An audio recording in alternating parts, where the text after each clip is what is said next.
One. I'm fine, pero nakulbaan. Alright, so nakalbaan. So it's part of, paano dyan na? Part 3 na sa tang life, makalbaan santa. So, kinsa din gustong pasalamatan karong gabi una?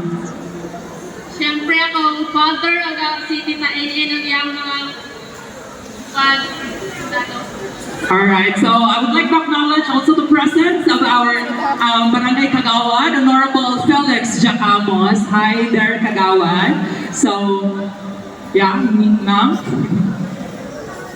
Hello, candidate number 1. You look stunning tonight. Okay. Your advocacy is about children's rights. Yes.